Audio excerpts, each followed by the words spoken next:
Want help to grow your business? Download BRiN, the world's first business advisor in your pocket. To find out more, visit BRiN.ai or search the App Store today.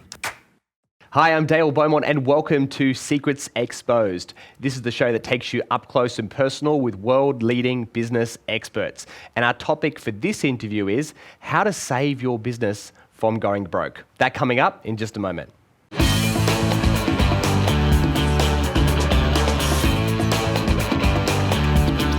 My special guest today is leading accountant and finance expert Andrew Jeffers. And our topic for this conversation is how to save your business from going broke. Andrew, welcome. Dale, fantastic to be here. Thank you so much. Now, I'm really looking forward to chatting about this. It's not a subject that people like hearing about all that much, but at some point in time, I think every entrepreneur is going to experience a failure, right? Even Richard Branson has had many failed businesses, so it's going to happen, but many people are never trained and never know how to actually deal with it. Would you agree this is a really important conversation to have? It's an absolutely important conversation. A lot of people start their businesses and they think everything's going to go fantastic, but unfortunately it doesn't. And as you said, a lot of entrepreneurs around the world have suffered a lot of losses, maybe more than one, to get where they're actually going. So we need to be planned and we need to be prepared. So it is inevitable, and as long as we're prepared for it, then we know how to actually handle it. If we're going to have a long, successful career in business, we're probably going to have many successes, but probably a couple of failures. Hopefully not too many. If we listen to this interview and pay close attention to everything you say, it's about minimising the losses, isn't it?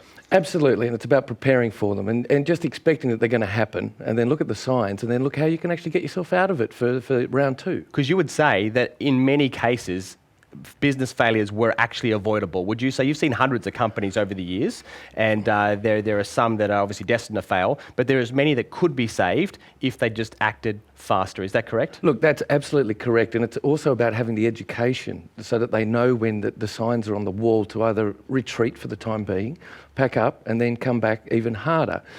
So a lot of people who fail don't see these early enough, and then they get drowned and they suck everybody else down. All right, well, we're going to have a really good chat. It's going to go for around about 45 minutes. It's going to be really detailed on this subject to prepare you as an entrepreneur about how to avoid these situations and how to see the signs well before they happen. So first question I'm going to ask you is, what are the telltale signs that a business is in trouble? Well, straight to the point, if you can't pay your bills when they're coming in, that's pretty much telling you that, that you're in trouble. Unfortunately, the problem is when we've got two different sorts of ways to account for our business, whether it's cash coming through the door or whether it's based on accruals, sometimes it's hidden. You might have a whole bunch of bills that you haven't yet paid, but you've got plenty of cash in the bank. But I think the real telltale sign is add up everybody that you owe money to, have a look at everybody who owes you money, and if you've got a big difference between what you owe versus what people owe you, you're in strife. Okay, keeping it nice and simple.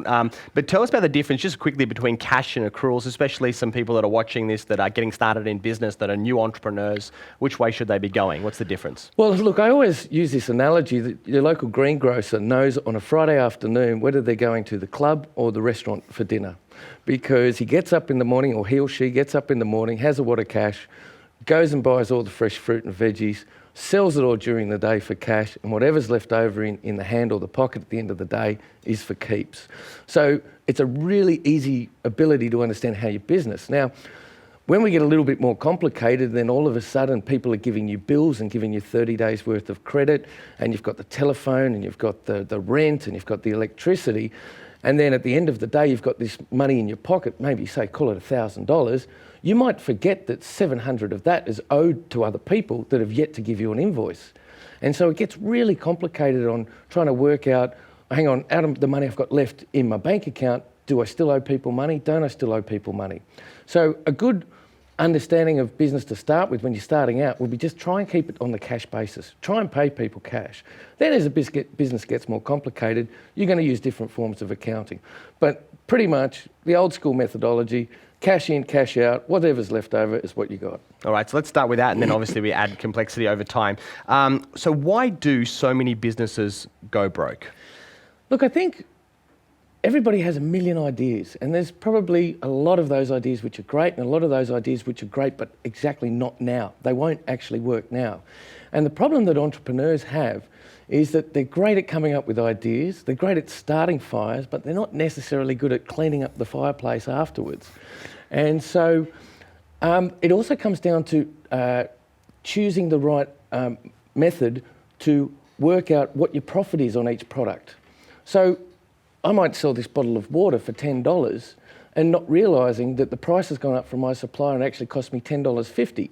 So all of a sudden I'm selling $10, I'm getting cash and cash and cash, and then I have to pay somebody else and not realising that I don't have a proper profit margin. So I think one of the key things for most entrepreneurs when they start out is to make sure that you cost your business properly. Make sure that you know that you're making enough money out of the product or the service that you're selling that's going to cover that product and also the rest of your expenses.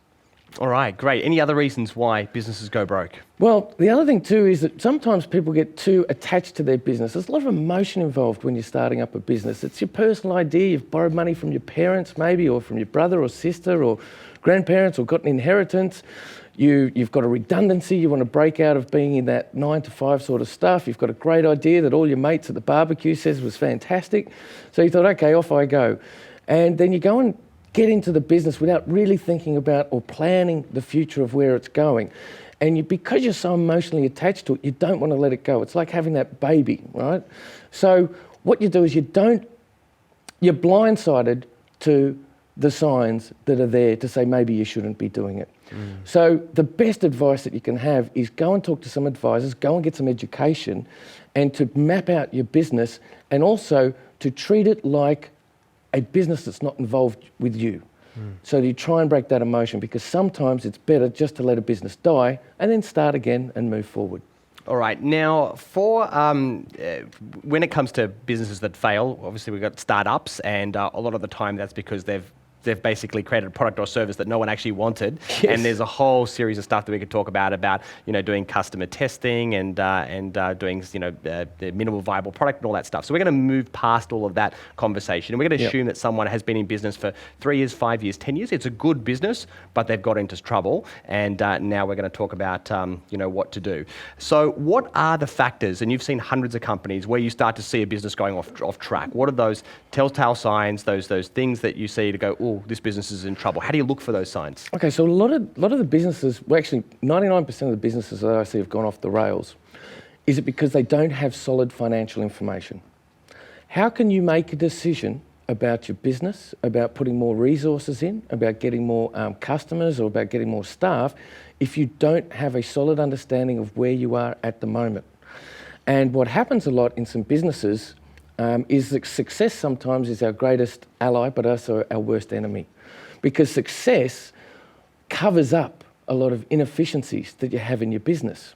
And when the sales drop off or the money runs out, all of a sudden you find these gaping holes in your business.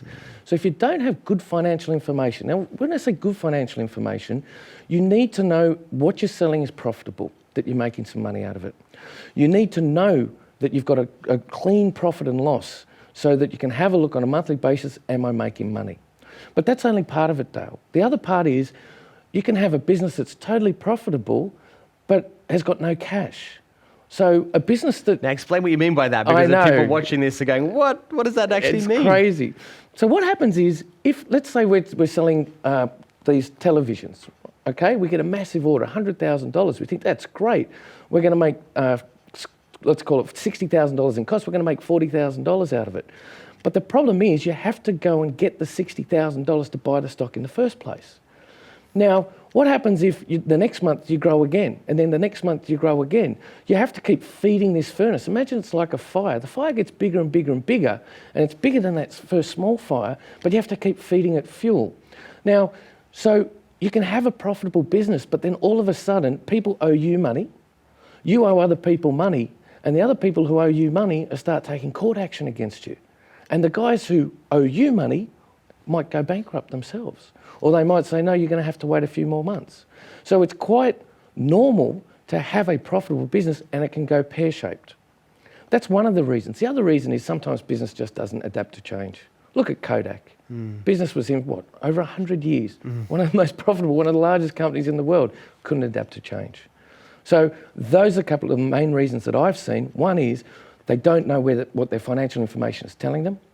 they run out of cash, or they can't adapt to change in their market. Okay, a lot of business owners go into business and they're more creative type, not really understand their numbers, but it's a skill that every entrepreneur has to learn. Yes. How do they start learning those skills about what numbers that they need to know, and should they be doing it themselves, or should they getting good advice from their accountant? What would your advice be? Look, that's a really good question, and every single person watching this and everybody starting out in business needs to know their numbers to be able to go beyond their numbers.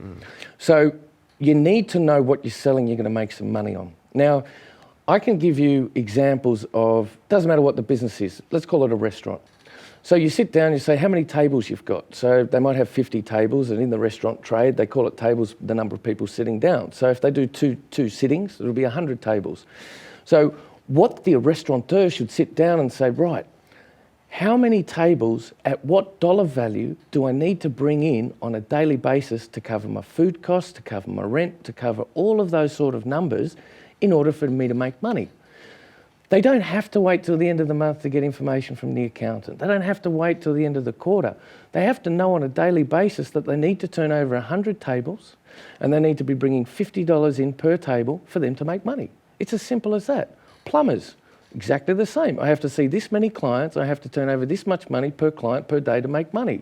Electricians, exactly the same thing. Accountants, exactly the same thing. So it's about working out those key metrics in your business.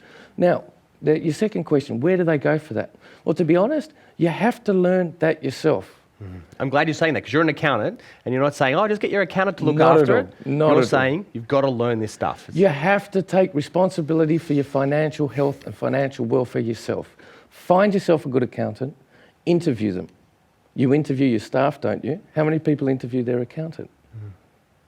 It's a really interesting concept. Yeah. Right? They're not the all-being, all-ending business guru that you think they are. They might be pretty ordinary themselves. You need to take responsibility of your financial affairs. Now, I'm not saying you need to do it on a daily basis. You can then hand it off to a bookkeeper and then an accountant to assist you. But you need to know what's going on in that business in order to make money. I mean, would I as an accountant go and buy a plumbing business? No. If I did, I would go and do a trade in plumbing to understand what I needed to do in order to do the business. Then I would hand it off and maybe hire a manager who is a plumber to go and run the business. But I still know what's going on. And the other problem we have with entrepreneurs is, well, numbers are not my thing. Okay, oh, I don't like it. It's not what I do. Well, guess what? Don't be in business or be prepared to fail every time. You have to take ownership. If there's one thing people can take home from this, is you must take ownership for your own numbers. All right, fantastic. We're going to take a short break. When we get back, we're going to talk about what are those specific numbers that you need to be looking at and that you need to know. And we'll also continue this conversation about what to do if your business does get in trouble and how to recognize it and recover as soon as you possibly can. Keep watching. Welcome back. We're speaking with Andrew Jeffers, and our topic is how to stop your business from going broke. Now, before the break, we were talking about one of the most important things in a business is to know whether you're actually making money and what you need to do to be making money. What do you call that, and how do you kind of work it out? Look, I call that, it's about costing. In the accountant tech speak, it's called management accounting or cost accounting. But what we actually do is we have a look at the product or we have a look at the service and have a look whether you're making money or not from it. And how do you work that out? So what we do, for example, I don't know, let's talk about your clipboard, Dale. Yeah, sure. So maybe you bought that down the road for $10, okay? So when the manufacturer makes that, they have to cost in the wood or whatever it is, and they have to cost in the metal pin. They also have to cost in the labour that it takes to actually make that. So for them, that might cost $3 or $4. To continue enjoying this presentation, download BRiN, the world's first business advisor in your pocket. To find out more, visit BRiN.ai or search the App Store today.